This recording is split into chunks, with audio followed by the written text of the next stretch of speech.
Ah, yes, March Madness. When everyone across the land fills out a bracket picking teams they have no idea about and then see it get busted into oblivion on the first day. Speaking of busts, it's got me to thinking, which Major League Baseball teams have been the biggest busts of all time? In this video, I give you my top 5 teams that had high expectations coming into the season and then proceeded to disappoint. Let's get to it. If you're new to the channel, think about subscribing down below. Hit the like button, the bell button, the share button. Hit all the buttons. And real quick, sponsoring today's video is your #1 source for all your sports betting needs, whether that's MLB, basketball, or even UFC. Bet online. Use the promo code BELIEVE, BLEAV, to receive a 50% welcome bonus on your first deposit. Bet online, where the game starts. Starting off my list, I have the 2012 Miami Marlins. Remember, they used to be called the Florida Marlins, but coming into this year, they had a new stadium, they had new jerseys, and they agreed to change the name to the Miami Marlins instead of the Florida Marlins.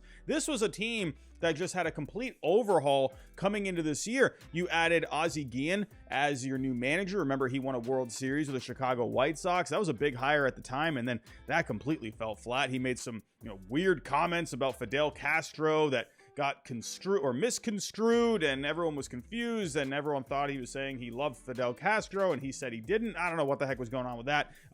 He ended up getting suspended 5 games for that, but that was already a rough start to this Marlins team. But coming into this year, they had actually made a couple of pretty big signings. You signed Jose Reyes, who was really good during that time. You had also signed Mark Burley, one of the better pitchers in the game. This was a Marlins team that was looking really good and had some high expectations coming into this year. You had a young Giancarlo Stanton at the time. Josh Johnson was a really good pitcher during that time. You just had a lot of good younger players on this team as well. Also, don't forget about Hanley Ramirez. He was on this team as well. They had traded for Carlos Lee before the deadline the year prior. They just had a good squad that absolutely, could have competed in this National League East during this time. I mean, look at the rotation here. Mark Burley, Josh Johnson, Ricky Nolasco. Don't forget, they also got Carlos Zambrano. You got Anibal Sanchez, a young Nathan Eovaldi at the time. Lineup looked really good. I mean, look at some of the names. I've already mentioned Jose Reyes, Hanley Ramirez, or Giancarlo Stanton. Don't forget you had a John Buck as well, who was a pretty decent catcher at the time. Did not have a good offensive year during this time.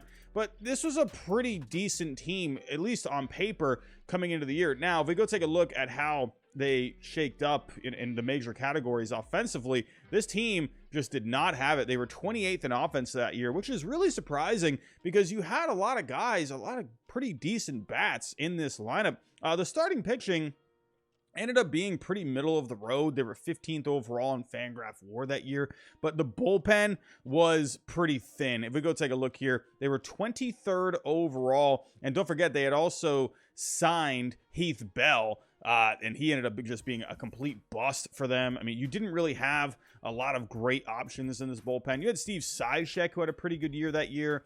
But other than that, there wasn't a whole lot of depth to this team. This was just a team that just went off the rails really quick. They finished with a 69-93 record, dead last in the NL East. Ozzie Guillen ended up getting fired shortly after this season. It was just a train wreck of a season, which, kind of stinks because when you really, look at what they did, building a new stadium, new jerseys, a completely new identity, people were really excited, coming into this season. And in the end, it just ended up being a complete bust. Up next, I have the 2008 Detroit Tigers. Man, this team looked really good on paper coming into this year, and they just completely fell apart. A record of 74-88, dead last in the AL Central. Remember, you had Jim Leyland managing this squad. They were just in the World Series 2 years prior to this, going up against the St. Louis Cardinals. Remember, Dave Dombrowski was running this team. He had actually made the big trade, adding Miguel Cabrera along with Dontrelle Willis. That was a massive trade at the time. Remember, he almost went to the Angels, but the Tigers pulled off the deal. Look at this lineup. This lineup was incredible. I mean, my goodness, look at these bats. Like I said, you had Miguel Cabrera, you had a hitting machine in Placido Polanco, you had Maglio Ordonez, you had a Carlos Guillen at the time. I mean, look at Gary Sheffield just sitting there as the DH. Man, you had Pudge as well, Ivan Rodriguez. He did miss some time that year. I do think that was something that affected this team. But overall, Edgar Renteria, great looking lineup. Awesome looking lineup. I mean, look at just the numbers here. overall, really solid numbers. The offense definitely was not the problem with this team. They were 5th overall in offense that year. However, if you go take a look at the starting pitching and the bullpen, that's where it got a little more shaky. The starting rotation definitely underperformed. Justin Verlander, the ace of your squad, 11-17 that year, a 4.84 ERA. Remember, you had younger guys as well. Like Jeremy Bonderman, you had Galarraga in that rotation as well. Remember Galarraga with the perfect game, my goodness. But you had guys like Verlander, Robertson, and Bonderman who had just been in the World Series a couple of years prior. So like Kenny Rogers on this team. The starting pitching, it wasn't the worst part about this team. It was the bullpen, but the starting pitching definitely underperformed. The bullpen just really lacked just good options. Sure, you know, a name like Todd Jones, he had a couple of good years back then, but this year he was just really bad. He was getting towards the end of his career, a 4.97 ERA. He had 18 saves, but he just could not get it done. Just not a lot of great options. Remember I mentioned Dontrelle Willis. He really struggled that year. I'm sure they were absolutely counting on him to give a lift to this rotation. He ended up just having, you know, knee issues that year. He was just completely ineffective. You had a name like Joel Zamaya. He was going through some injuries that year too. You know, just a team that had an offense. I mean, my goodness, this offense just looks so good looking back on it. But the starting pitching really underperformed. Their bullpen was just way too thin. You know, imagine if this team actually had some effective pitching. Who knows how far this team could have gone. Coming in next, I have the 1998 Seattle Mariners. There were a lot of expectations for this Mariners team coming in. In 1997, they had won the division with a record of 90-72. They did lose in the division round to the Baltimore Orioles, but this team was looking really good going into 1998. A lot of people remember the 98 season for the home run chase between McGwire and Sosa. But this Mariners team had some names on it, man. Right off the bat, you had Alex Rodriguez and Ken Griffey Jr. in this lineup together. That is absolutely insane. Don't forget, Edgar Martinez was a hitting machine at the time. This lineup, man, was absolutely stacked. I mean, look at this. Like I said, A-Rod, Griffey, Edgar Martinez in this lineup. Look how, you know, with Griffey, look at the 56 home runs here. He was in that chase at one point. Faded out towards the end. It came down to McGwire and Sosa, but he was right there with McGwire and Sosa at one point. 56 home runs that year, a 977 OPS, 146 RBIs. A-Rod had a phenomenal year that year. Had 42 home runs himself, 124 RBIs. He hit 310 with a 360 on base, a 560 slugging. I mean, my goodness. Edgar Martinez, look at the year he had. 29 homers, 102 RBIs, a 993 OPS overall. A very good lineup for the Mariners. And if we take a look here at the pitching, you had a couple of names as well. Remember Randy Johnson?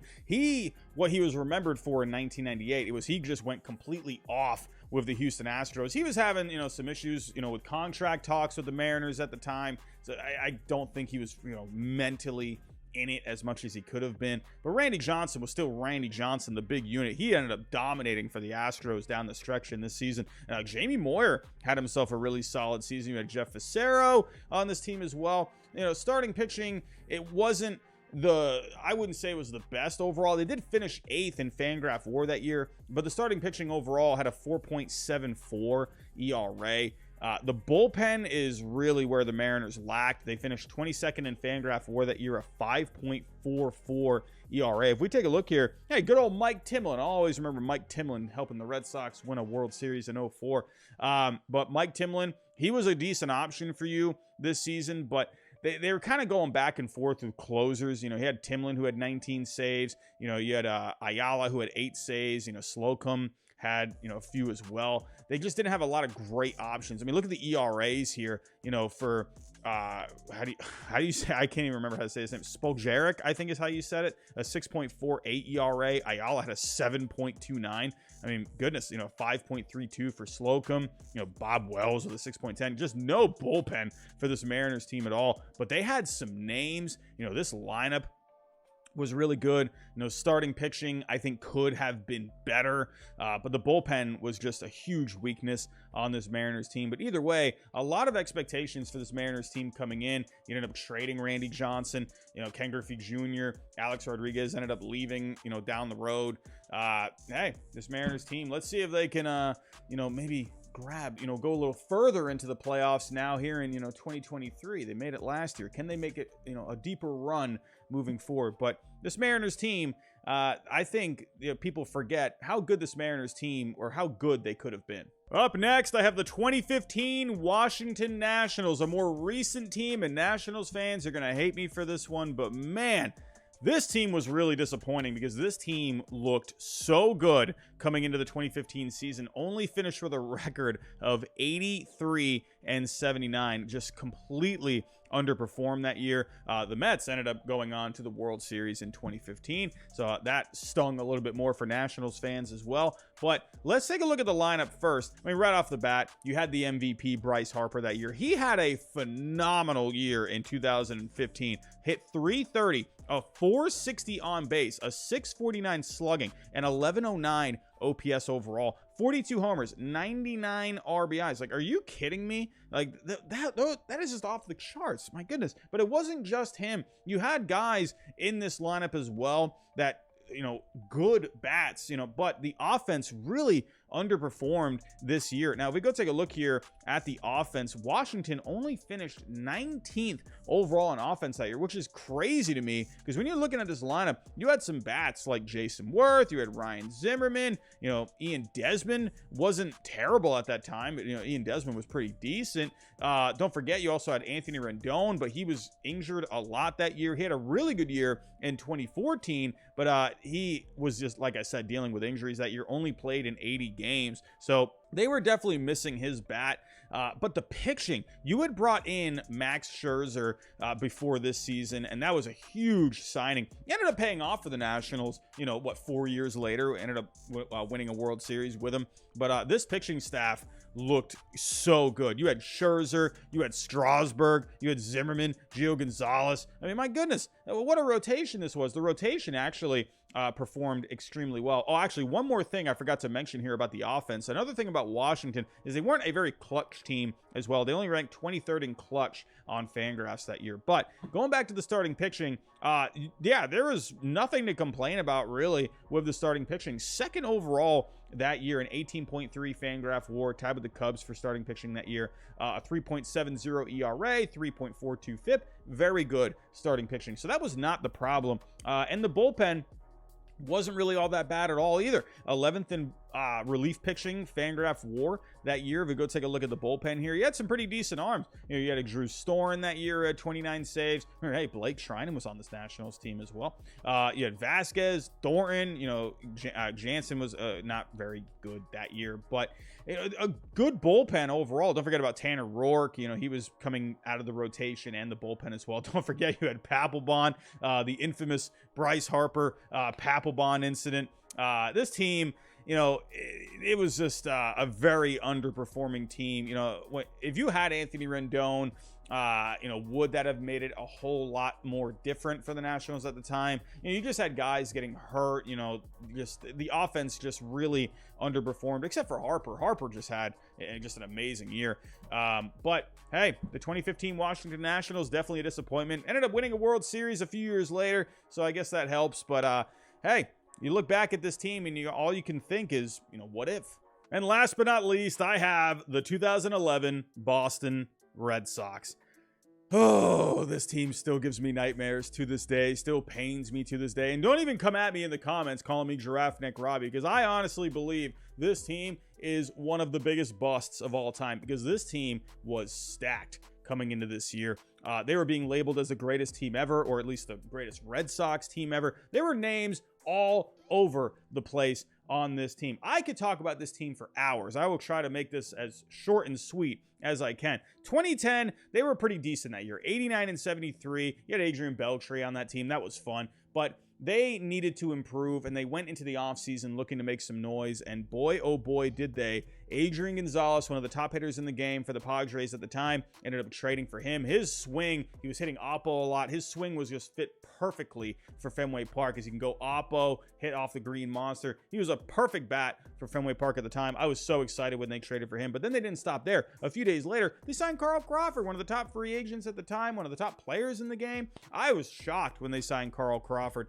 We're talking about busts, team-wise in this video, but Carl Crawford, that was one of the biggest busts of a contract of all time. However, The offense with the Red Sox that year was off the charts. It was so good. Jacoby Ellsbury was having an MVP season that year. You had David Ortiz, Dustin Pedroia, Kevin Youkilis was still here. You had other guys like, JD Drew, Marco Scutaro was pretty decent. Those guys were missing some time due to injuries. You had some younger bats as well, Jed Lauer, Josh Reddick. But the offense was really good that year. They were the #1 offense in 2011. So the bats were not the issue with this team. Now, when you start to look a little deeper, the starting pitching, you did have some names here. You had John Lester. You had Josh Beckett. That was a great 1-2 punch. You had other names. Remember, you had Dice K as well. They did have Lackey, who they signed the year prior, but Lackey was basically running on fumes at this point. He needed Tommy John. He was basically pitching with a broken elbow. Remember, you had Team Wakefield still. He was trying to get his 200th win, and Francona just kept running him out there, trying to get win number 200 for his career. That was fine and dandy, but Wakefield, he was just getting shelled all over the place. Clay Buchholz was one of the better young pitchers in the game at the time. He ended up getting hurt. Dice K, he was hurt that year. They had to trade for Eric Bedard before the deadline that year, and he was pretty decent for them down the stretch, but he just wasn't really too much of a game changer. And then when you look at the bullpen, actually the bullpen was really good. If you take a look here, the Red Sox bullpen was #1 overall. I don't think it was very deep. You had Papelbon, you had Bard. What an amazing 1-2 punch that was. Don't forget you got Alfredo Aceves on that team too. He was just killing it for the Red Sox bullpen. He was just saving the Red Sox that year. But they definitely had some injuries as well. Hideki Okajima, he was pretty much kind of almost at the end of his rope at that point. You had a younger Felix Doubront. He was highly regarded coming into that year. Remember they had Bobby Jenks, but he was a complete bust. That was another guy they had brought in for the bullpen. They had, a few really good guys in this bullpen. They just didn't have a lot of depth as well. Getting back to the starting pitching, they were throwing Kyle Weiland out there, in September, because they were just so low on starting pitching. They were having so many injuries. The depth was the biggest issue for the Red Sox on this team on the pitching side. They just did not have a lot of arms. They were throwing Remember, Andrew Miller was on the Red Sox during this time. He was a starter at that point. He ended up becoming a dominant reliever a few years later. But Andrew Miller, they were throwing him out there, trying to get wins any way they could. Kyle Weiland, who the heck was Kyle Weiland? I mean, my goodness, no disrespect to him, but this guy was getting absolutely shelled. Depth was a huge issue with this team, and that ended up being the downfall of this team. If you take a look at their month-to-month win-loss record, April they started off really slow. A lot of people were worried about this team, but they got hot. In May they went 19-10. June they went 16-9. July they were red hot, 20-6. August they were 17-12 that month. They were cruising. They had a 9 or 10 game lead in the division at that point and completely fell apart. 7-20 in the month of September. Just completely fell apart. Again, the depth, they just did not have enough arms on this team. Major league team, the major league team coming into the year looked phenomenal. They just didn't have a lot of options in the minors. They just did not. That's why it's so important for organizations to have a strong farm, guys that you can turn to, when guys at the major league level go down. It didn't stop there. You had a lot of fallout with this team. Theo Epstein, he ended up resigning after this year. He left Fenway Park in a gorilla suit. That is honestly one of my favorite stories of all time, because he didn't want to get bombarded, by the media, so he just snuck out in a gorilla suit of all things. That is absolutely amazing. Terry Francona and the Red Sox, they had a very toxic falling out. The Red Sox, they were kind of throwing stuff out there about Terry Francona, not making him look good. Terry Francona is one of my favorite managers in the game. Will always be one of my favorite managers of all time. I think he's one of the best managers of all time, completely, to be completely honest with you. And of course, there was the whole chicken and beer incident. You had Beckett, Lester, Lackey, other guys are just eating fried chicken, drinking beers, playing video games in the clubhouse while these, guys were out on the field playing games. It was just a complete mess. It was just a really sad way this team ended up just completely, they just came off the rails. They looked so good. You ended up signing Bobby Valentine for the next year. That completely just fell apart as well. But I will always remember this team as just such a bust. I will be laying on my deathbed, and if someone says, what's the most painful memory you have in your life, I will say the 2011 Boston Red Sox. But those are just my thoughts. Tell me what you think down below in the comments about all of the teams that I talked about in this video. I'm pretty sure there's other teams that I missed, so please let me know down below in the comments what were some teams that you think were huge busts, and let me know what you think about these teams that were on this list. But also, hey, like the video. I'll love you forever if you like the video, and if you are new, subscribe to the channel. I would love for you to join along for the ride. But everyone, that's all I got for right now. Thanks for watching, and I'll talk to you next time.